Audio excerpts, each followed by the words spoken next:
Hi guys, I'm Erica Parker, your queen of real estate, and today we're talking about new construction homes and the do's and don'ts of where to put your money in the upgrades.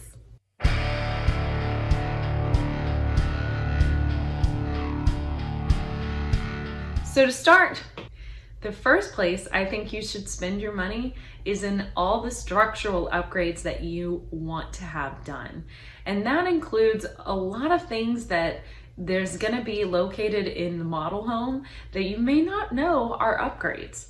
One being a walk-in shower, two being an island, three being a bump out bay window in the master bedroom, four being extra electrical coming out of the floors. There's all different places where you can have extra structural upgrades, and I do think that you should spend your money wisely in this area. It can get expensive, but some of the things that I think are a great place to spend your money is having at least 9-foot ceilings, build a third car garage, at least if you're in Texas, especially because 3-car garage sell better than a 2-car garage because of the extra storage that people are seeing that they can have. I also recommend that you spend your money structurally on putting in an island. I think that's a big spot where you want to have that.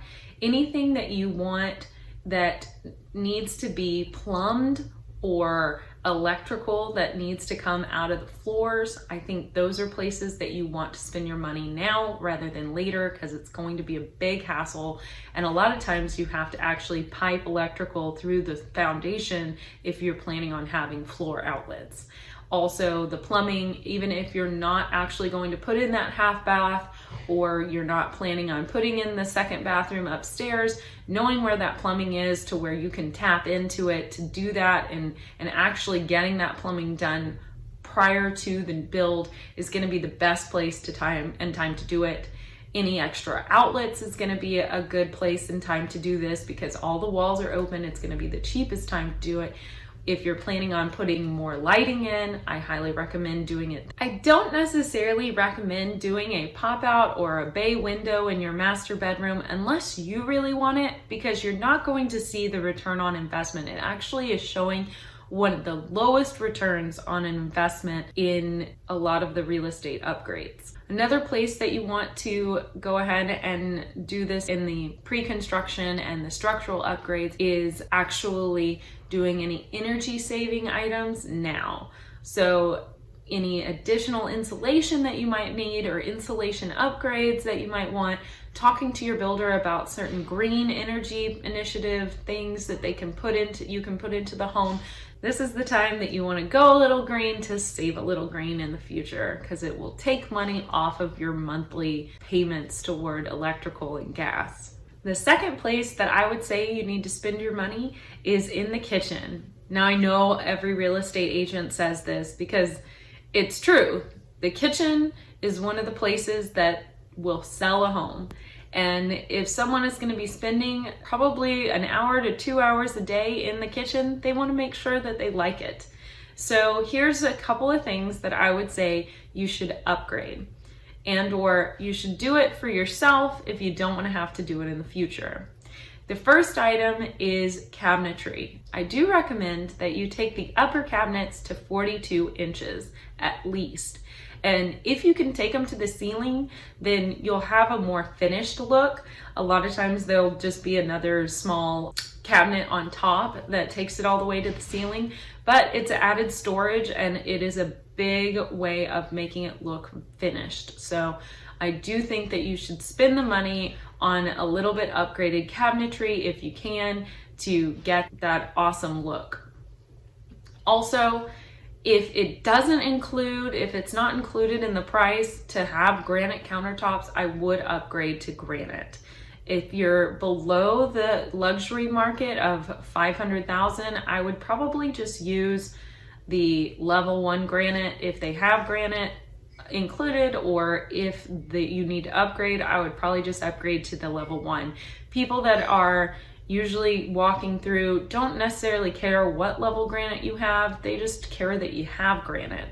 If you're in the luxury market of $500,000 or more, I would say get what you want, but I do think that quartz sells better than regular granite, or granite with a more higher end look with veining through it and that sort of thing. I think those sell better in the luxury market. So go ahead and pay the extra to get to that higher level. It also allows it to look more custom, which is what you're going to want if you're in the luxury market.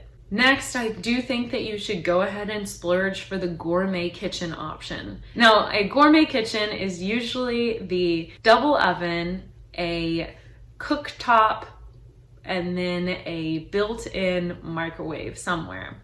I also think that it should include a farm sink. Me personally, I actually like the two different sides of the sink, but it is not as common in an upgraded kitchen. I like the two separate sides of the sink because I like to soak things in one side, like my baby bottles, and then I clean them out on the other side, or I have dirty dishes on the other side. So I like to have two separate spots in my sink, but it is not common. Lots of people like the deep farm tub sinks.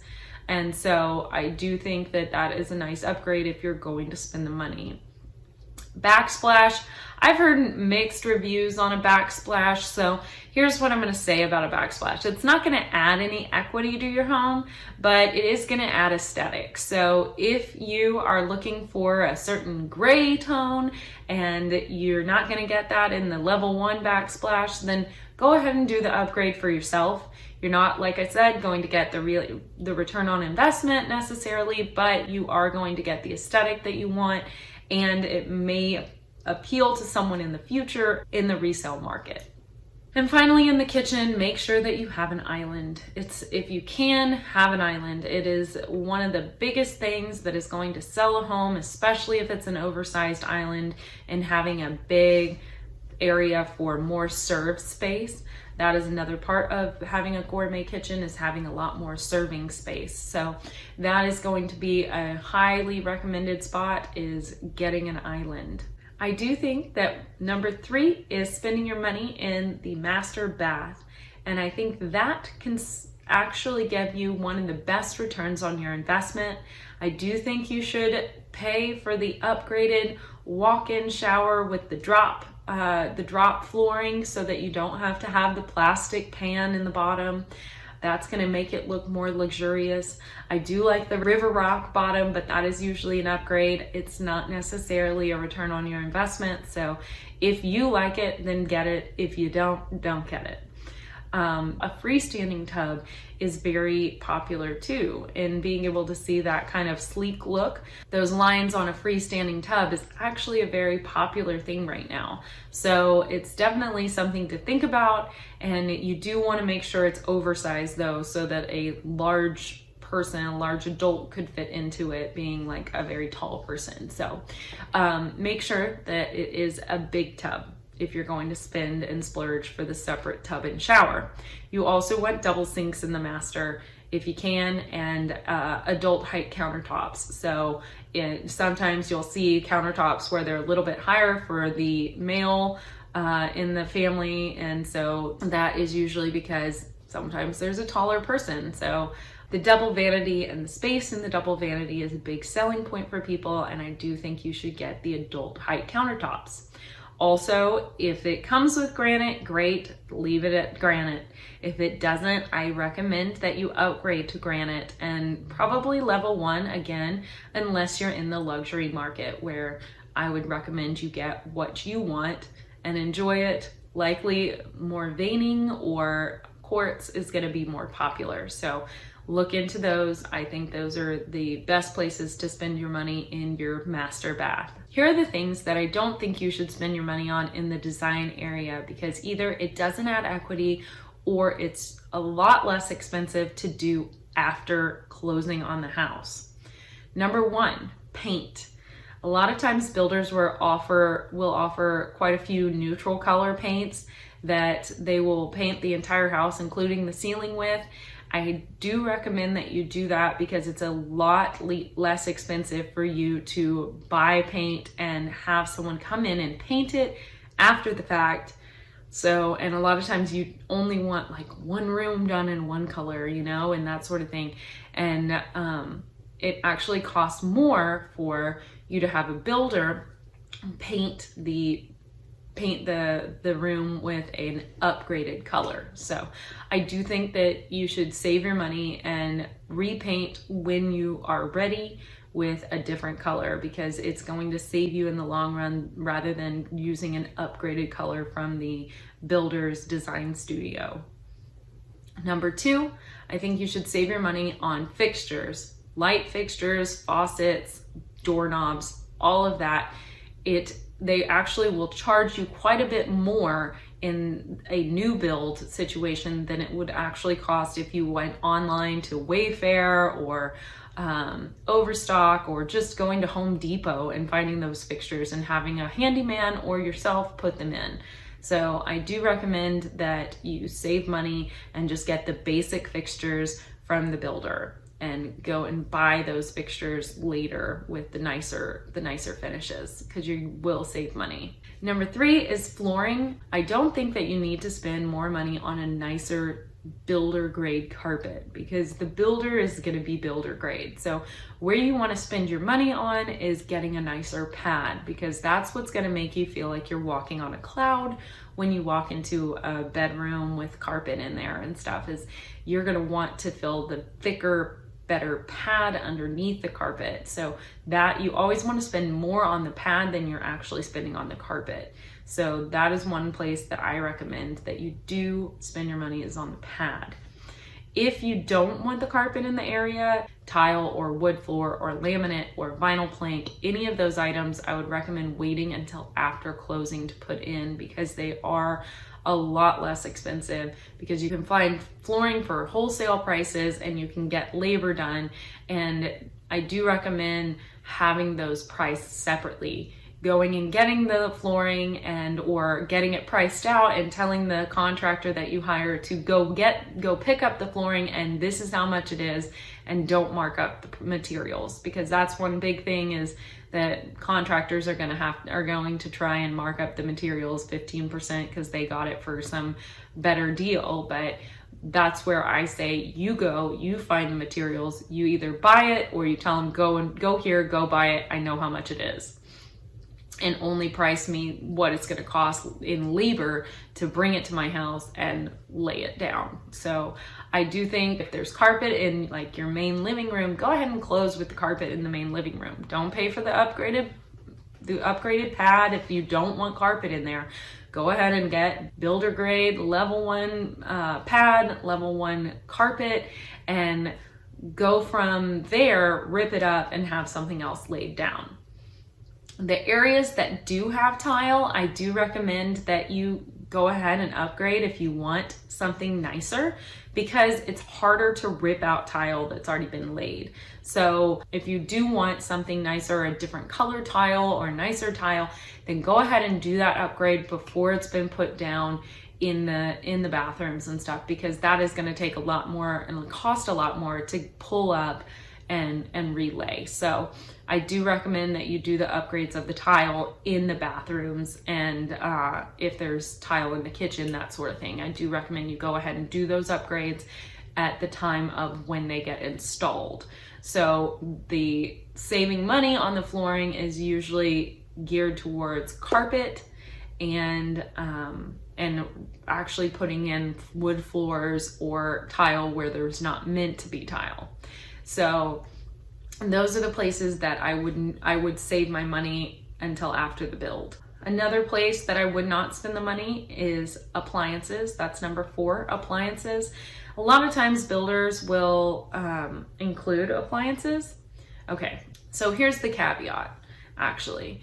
If the appliance is included, I would go ahead and do the upgrade, because then you don't want to be stuck with paying for 2 separate appliances. But I would also do the research to make sure that you're not paying an insane premium to have the builder install that appliance over you getting the appliance after the fact.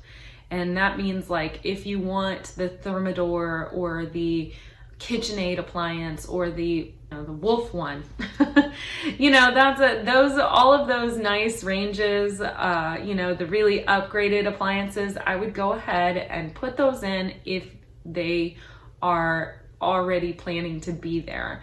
But I would not necessarily, if it's not included, like a refrigerator's not usually included by the builder, I would not try and include a refrigerator unless you're getting it for the same price you can get it by buying it outside of buying it from the builder. So if you want a KitchenAid refrigerator and a refrigerator isn't included in the package, then go ahead and wait till after after you close to buy it, because you're going to get it for a better deal, and probably for some sort of financing, especially if you get it from like Best Buy or something like that, where you can get the 0% financing for like 2 years. So I do recommend that if appliances are included, that go ahead and do the upgrade so that you don't have to pay for 2 sets of appliances.